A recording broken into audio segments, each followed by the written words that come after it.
From the U.S. Fish and Wildlife Service, Director Aurelia Skipworth.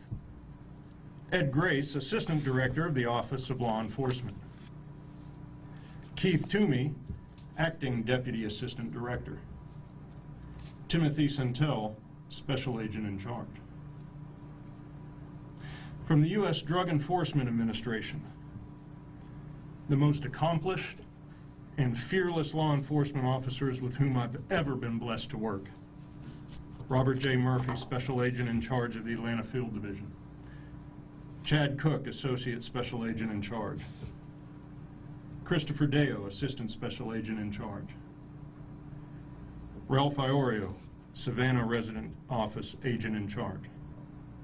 Devron Rancharan, Savannah Resident Office Group Supervisor. Chavella Truesdale, Public Affairs Officer.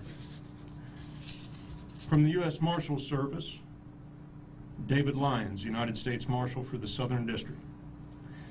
You know, the Marshals rarely get the credit or the spotlight for the outstanding and frequently very dangerous work that they do, including their recent success in Georgia in rescuing more than 36 children from human trafficking, slavery. Mr. Marshal, thank you. From U.S. Homeland Security Investigations, Michael Imperatrice, Resident Agent in Charge of the HSI Savannah. Jeff Walton, Special Agent with HSI Savannah. From U.S. Customs and Border Protection, Officer Blake Dill. From U.S. Postal Inspection Service, Inspector Thomas Plumley. From the Georgia Department of Natural Resources, Region 4 Field Supervisor David Brady. Game Warden Matt Ciclistus. And a special thanks to the 4 hardest working Assistant United States Attorneys in the inventory. Greg Galluli, Xavier Cunningham, Tanya Gruber, and Josh Bearden. I heard somebody ask Josh about how hard it is being an Assistant U.S. Attorney. I hired him right after 3 or 4 deployments in the War on Terror with a Special Forces unit. He said, man, this ain't hard, this is fun.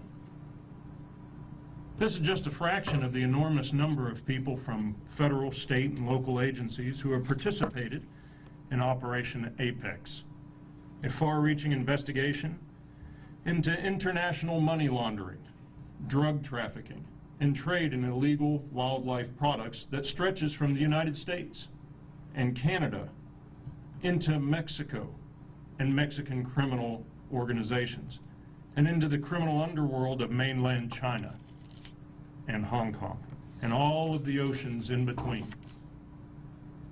Operation Apex started with an investigation by the U.S. Fish and Wildlife Service, a force of professionals second to none. That investigation targeted 2 businesses in Florida and California, and numerous individual conspirators whose illegal activities spanned at least a decade.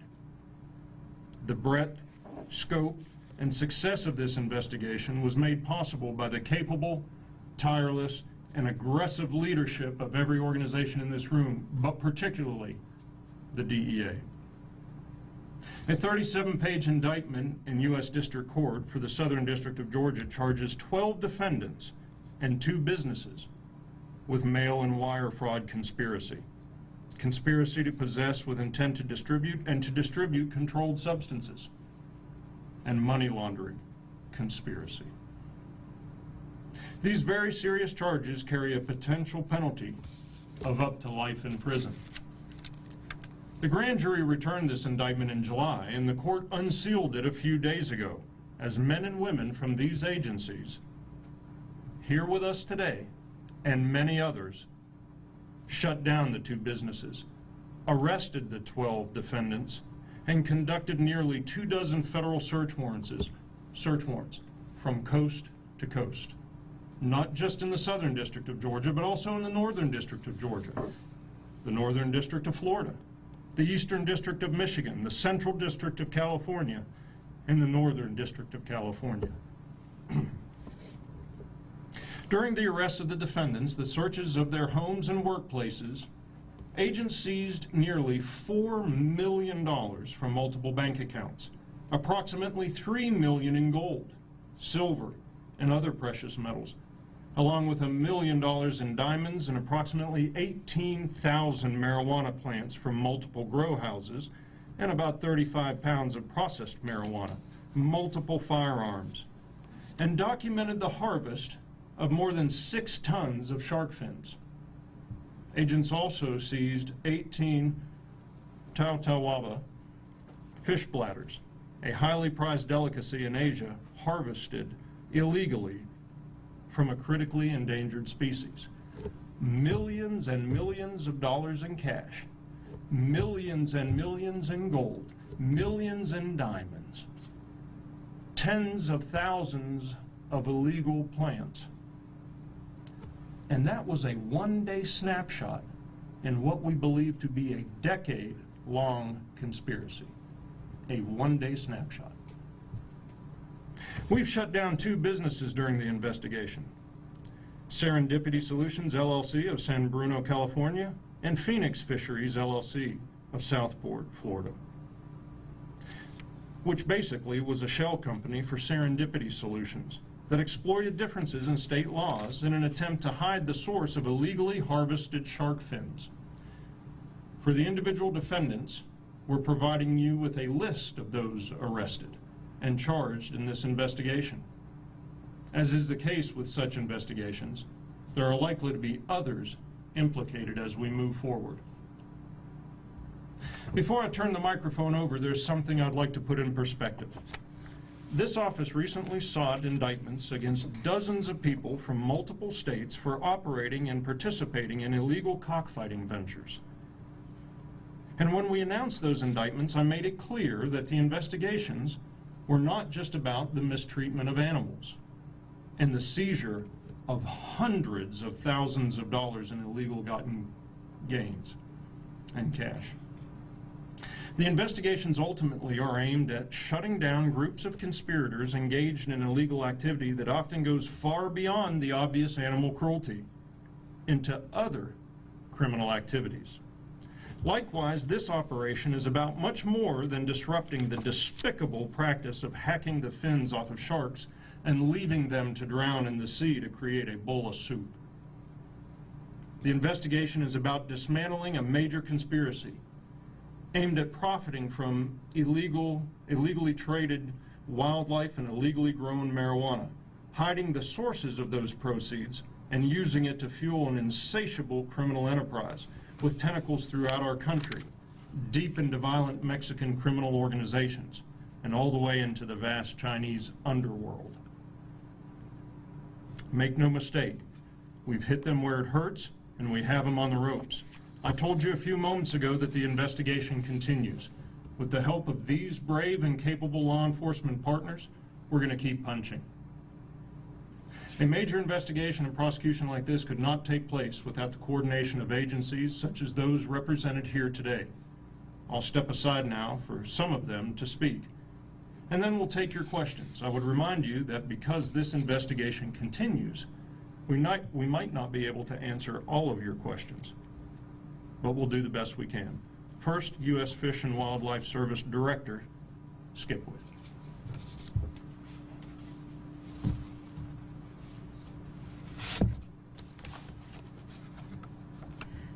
Good morning, and thank you very much, U.S. Attorney Bobby Christen. I want to thank you for your remarks and the warm Southern hospitality. Thank you to the members of the press for being here today to report on the success of Operation Apex. I want to applaud the efforts of all the law enforcement agencies here today and to give a special thanks to the exemplary work of my team at the U.S. Fish and Wildlife Service and its Office of Law Enforcement providing service to the American public. I also want to thank the press for letting the public know that people who violate the laws that protect our fish and wildlife, that they will be caught and they will be prosecuted. President Trump and his administration will not tolerate violations of our environmental laws or any laws of that matter. Operation Apex received its name because this investigation, which ultimately included other serious crimes, such as drug trafficking, money laundering, postal fraud, and more. Actually, it started an investigation into the wildlife trafficking of shark fins. Sharks are the apex predator of the oceans. Since our oceans cover more than 70% of our planet, sharks are incredibly important to keeping not only our oceans healthy, but the entire planet as well. When dealing with commercial wildlife, there are two sides, the legal side and the illegal side. And I am here because of the illegal sale of shark fins. Shark finning is the process of where a shark is caught, its fins are cut, and its live body is then thrown overboard. The shark then drowns while bleeding into the water, which attracts more sharks. This practice is prohibited by several international treaties and U.S. federal law. The act of defining an animal alive and then throwing it back into the water to drown is heinous, and our agents are out to stop it. And in 2015, the U.S. Fish and Wildlife agents of our Special Investigations Unit initiated Operation Apex because they wanted to investigate the increasing number of illegal shark fins that were being smuggled into the U.S., and they were discovered by our wildlife inspectors. And since 2016, the U.S. Fish and Wildlife Service has seized more than 35 tons of illegal shark fins that were in transit through the U.S. Included were fins from sharks such as hammerheads, silky, threshers, which are all protected internationally and under U.S. federal laws. And in 2016, the U.S. Congress passed Eliminate, Neutralize, and Disrupt, or it's called END, Wildlife Trafficking Act. And in 2017, just 1 month after President Trump was sworn in, he signed the executive order enforcing federal law with respect to transnational criminal organizations and preventing international trafficking. He directed my agency and all other federal law enforcement to give a high priority and to devote sufficient resources to identify, interdict, disrupt, and dismantle transnational criminal organizations and subsidiary organizations that traffic into humans, drugs, weapons, and wildlife. And by 2018, our investigation had documented that an additional wildlife trafficking of shark fins by these organizations were also running illegal narcotics and money laundering into operations in Asia, Central and North America. And so when it was approved for us to expand this operation, and Operation Apex was elevated to become an organized crime drug enforcement task force, the first for the U.S. Fish and Wildlife Service. Our Office of Law Enforcement has an elite force of trained wildlife crime agents and its Special Investigations Unit. And this unit conducts most of the difficult and complex wildlife crimes cases, ultimately the goal to disrupt and dismantle. And as a U.S. government agency and task force operation, our agents work the case jointly with agents from DEA, U.S. Postal Service, Homeland Security, and the U.S. Marshal Service. And of course, under the support of the Attorney General Barr and the Department of Justice. We are one government working together to stop wildlife crime and prosecuting those criminals who try to profit by wildlife trafficking.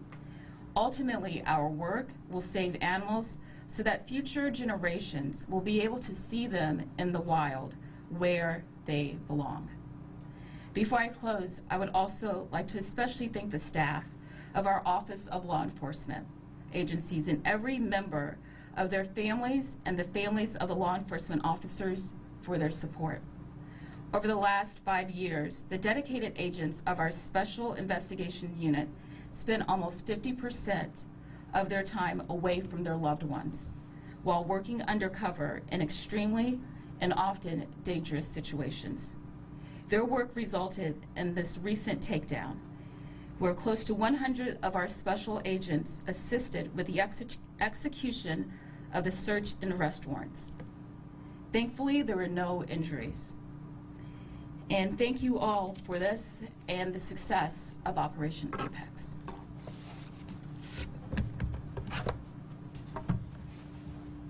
Next, I'd like to ask Special Agent in Charge, Robert Murphy, DEA. Please come forward, sir. Thank you, sir. Thank you, Mr. Christine. Good morning.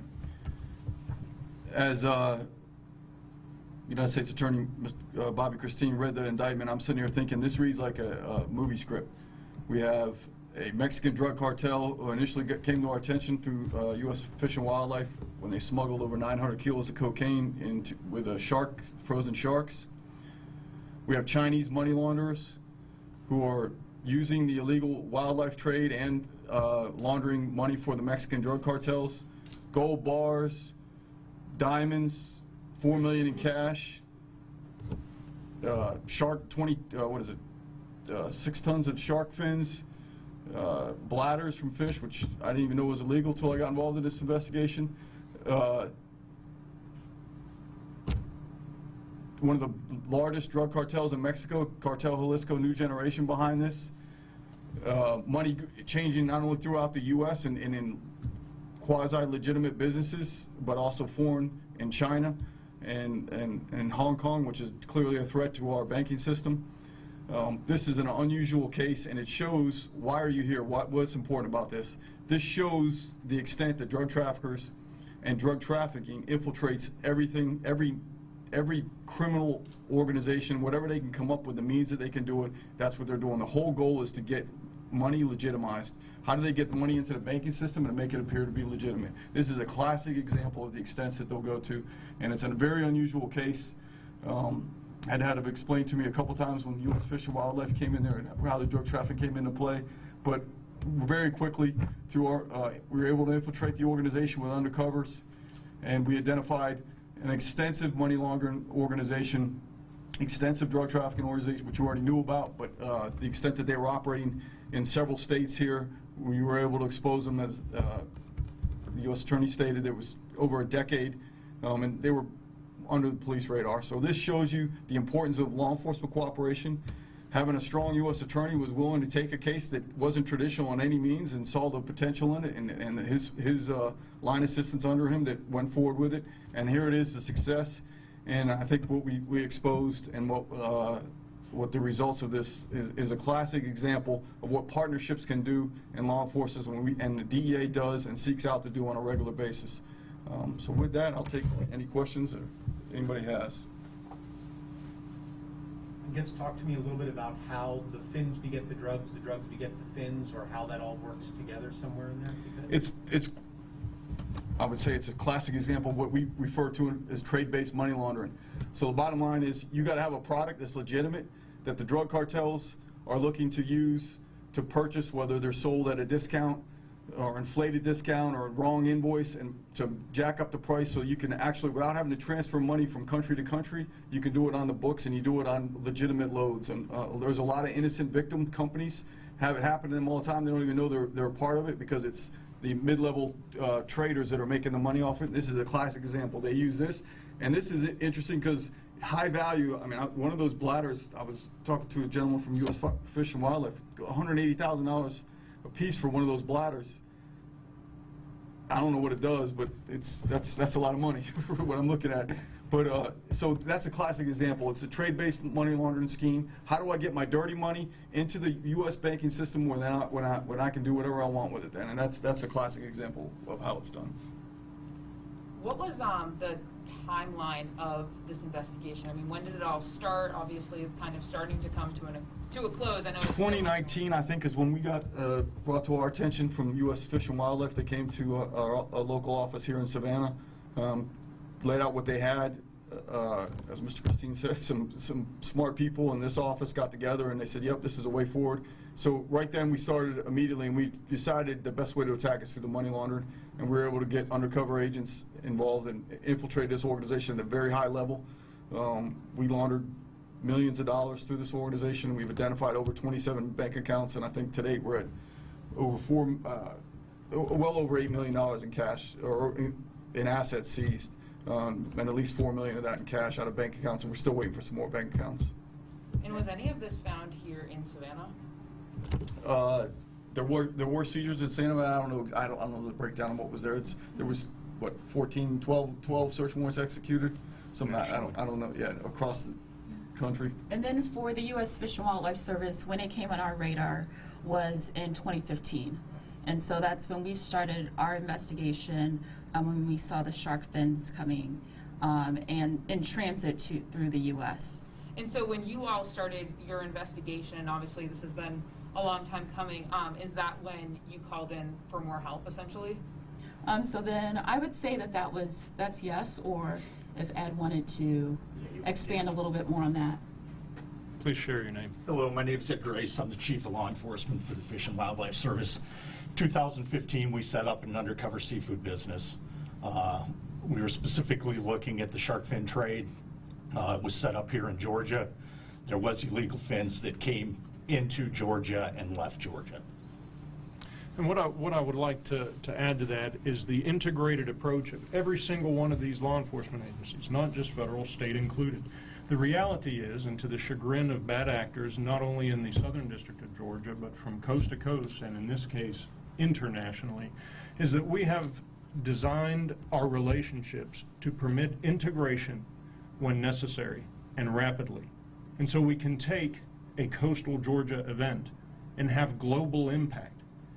The DEA is distributed globally, their network nationally, informed by what Fish and Wildlife were able to bring to the table in a highly detailed and complex investigation, enabled us to deliver a force package to this case that rapidly enabled us to indict. And that sort of kinetic energy is not lost on these law enforcement partners, nor me as a prosecutor. The bad guys have to realize we no longer have to spin up. We are at speed, and we are not slowing down. Can you talk a little bit about the Savannah, the coastal Georgia connection to all this, whether it started with shark fins, what they were doing? Was it coming through shell companies here? Was it coming through the port? What exactly where we're working with on that? We saw a little bit of everything. We saw illegal shark fins coming across state lines. We saw illegal shark fins coming into the United States, transiting the United States, going over to China and Hong Kong. We saw illegal shark fins being provided to other Asian communities throughout the United States. So it just wasn't, shark finning here in the United States. It was also the smuggling across international borders. As the DEA said, it was using some of the illegal proceeds to money launder or to wash illegal proceeds from the drug trade. And so did it start here in Georgia? Yes.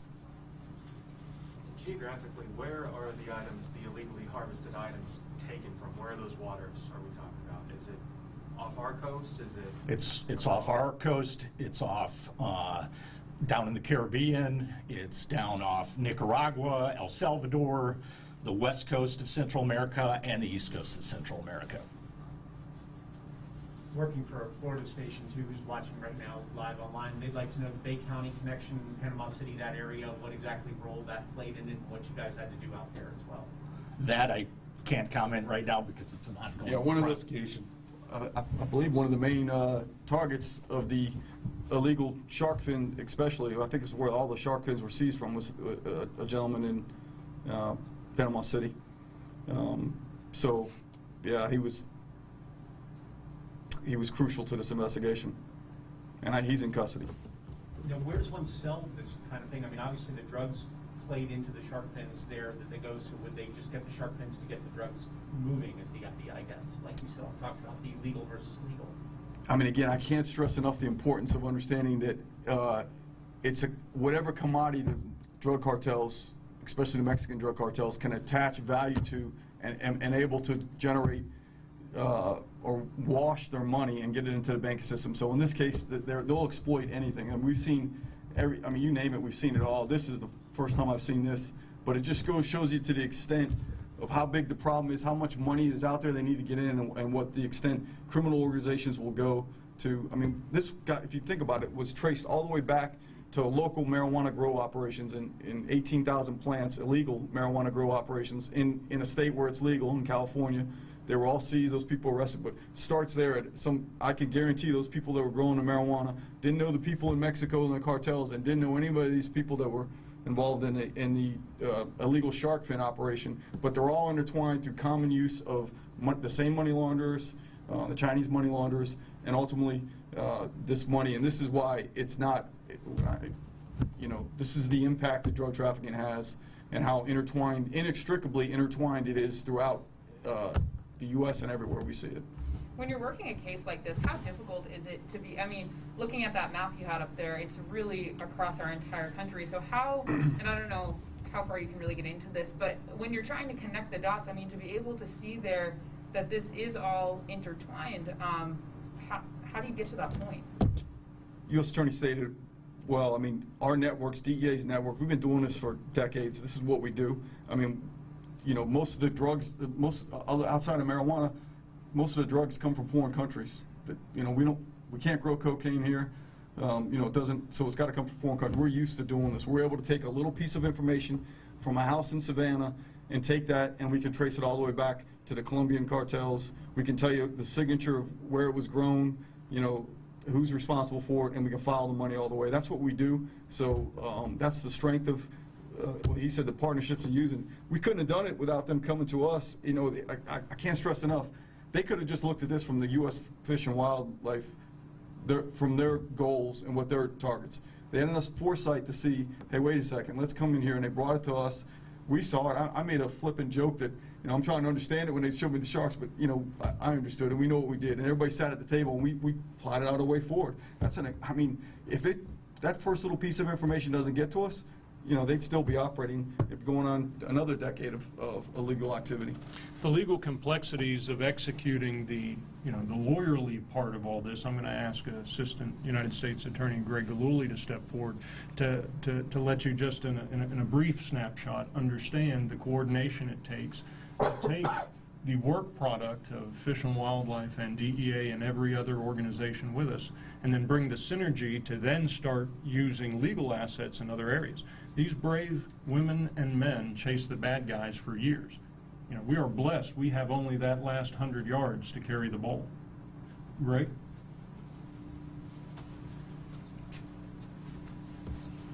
Yeah, it was a little over around 5 years ago when I met with agents of the Fish and Wildlife Investigative Unit, and I received information, and we started working together. And I don't work alone. I have a team of AUSAs who are on this as well. And we've had to coordinate with AUSAs in all these other locations to assist us with court operations. We've coordinated with the Department of Justice. I mean, every step of the way, we're part of the team. In that, they consult with us daily. We have open communication. We're like a family. We work together to target and dismantle organizations. And 5 years ago is when this started. We can't just go and raid warehouses or go into houses without warrants. So, you talk about the legal process. We had to prepare with the agents at least 22 federal search warrants that were executed throughout the United States. And that's not an easy lift. We had to prepare over 20 bank seizure warrants and execute those. And we had over 100 agents. During the COVID pandemic, having over 100 agents, we had people flying across the country, and then simultaneously these agents moved on these target locations swiftly. And within 2 hours, 12 defendants, 12 targets were in custody of the marshals. By the end of the day, these search warrants were executed, searches were conducted, and as Mr. Christine said, you saw the snapshot of the evidence that was seized in 1 day. So it's definitely a team effort, and everyone in this room, up here and some in the back, are very much part of the team, and everyone has their own role. And with this investigation being ongoing, where does it go from here? You know, a lot of the hard work starts for me and my team as far as prosecutors. You know, we have court appearances. A number of these defendants have had appearances in California, Florida, as well as North Georgia and Michigan, and even Las Vegas. With time, they will make it to our jurisdiction, and they will have court appearances here. They will either retain or have counsel appointed, and we'll move forward through the adversary system of justice. And so that's where it goes for me. Yes. In order to have impact globally, when you pull the trigger, you got to have your ducks in a row. And I can't understate or I cannot overstate the complexity of what Director Skipwith and her crew was able to figure out. Global impact from the effects you brought to bear. I can't overstate the complexity. And rather than letting that tickle on the line go, they invested themselves in what has been just perhaps the most grueling intellectual event I've ever been party to. There are analysts in this room who will have to consume and process data unimaginable, but they're getting it done. And so when you fire for effect, if you want to have global impact, you integrate like this. And the leadership from the Fish and Wildlife Service and the DEA made all of this possible. If the DEA hadn't come to the table with their globally distributed network, we wouldn't be able to not only bring justice to the individuals already charged, but continue to pull this string. I appreciate you each being here. You help us tell the good people of this community that we're working on their behalf, and just as importantly, you help spread the message to the folks who might consider engaging in such illegal activity that we are at speed and our effect is kinetic. Do not assume you can get away with it. Yes, sir. More direct to your question, I can tell you from following the money is what we do well. Unbelievable amounts of information. So we don't just launder money, and we don't get in money laundering investigations for the sake of laundering money. The information that we gain, we're able to follow that money through the system, see where the money ends up. The cartels are responsible for it. We have a lot of leads. It'll be that's the next phase of this investigation. Thank you. Thank you all for coming.